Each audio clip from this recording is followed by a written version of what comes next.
ti amo, voglio stringerti un bacio caldo e forte, così come una donna abbraccia la nostra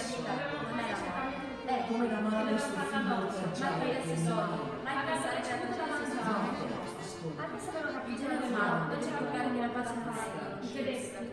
esce con distanza, facciamo un ritiro, mi fermo, non avranno più alcun rispetto, ma sappiamo